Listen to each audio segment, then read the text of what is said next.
ദിലീപും മോഹൻലാലും അത്ര സ്വരച്ചേർച്ചയിലല്ല എന്നതാണ് പുതിയ എം ടൗൺ വിശേഷം. ശീതയുദ്ധത്തിലാണ് ഇരുവരും എന്നാണ് റിപ്പോർട്ടുകൾ. നടൻ ദിലീപിന്റെ മുൻ ഭാര്യ മഞ്ജു വാര്യർ തിരിച്ച് സിനിമാ രംഗത്ത് എത്തിയതിനെ തുടർന്നുണ്ടായതാണ് ഈ അസ്വാരസ്യം എന്ന് വിലയിരുത്തപ്പെടുന്നു. രഞ്ജിത്ത് സംവിധാനം ചെയ്യുന്ന മോഹൻലാൽ ചിത്രത്തിലൂടെയാണ് മഞ്ജുവിന്റെ തിരിച്ചുവരവ് എന്നായിരുന്നു പ്രാഥമിക റിപ്പോർട്ടുകൾ. ഇതറിഞ്ഞ ദിലീപ് ഇതിന് തടയിടാൻ മോഹൻലാലിനോട് ആവശ്യപ്പെട്ടെന്നും താരം ഇത് നിഷേധിച്ചെന്നും പറയപ്പെടുന്നു. സംവിധായകനും നിർമ്മാതാവുമൊക്കെയാണ് സിനിമയിലെ നായികയെ തീരുമാനിക്കുന്നതെന്നും താനല്ലെന്നുമായിരുന്നു മോഹൻലാലിന്റെ മറുപടി.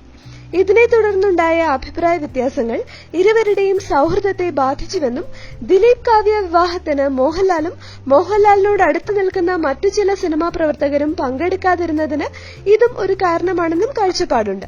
എന്നാൽ മേജർ രവി ചിത്രത്തിന്റെ ഷൂട്ടിംഗ് തിരക്കുകളിലായിരുന്നു മോഹൻലാൽ, അതുകൊണ്ടാണ് എത്താതിരുന്നത് എന്നാണ് മറ്റൊരു വാർത്ത. ദിലീപ്, മോഹൻലാൽ എന്നിവരുമായി അടുത്ത വൃത്തങ്ങൾ സൂചിപ്പിക്കുന്നതും ഇരുവരും തമ്മിൽ യാതൊരു പ്രശ്നങ്ങളും ഇല്ല എന്ന് തന്നെയാണ്.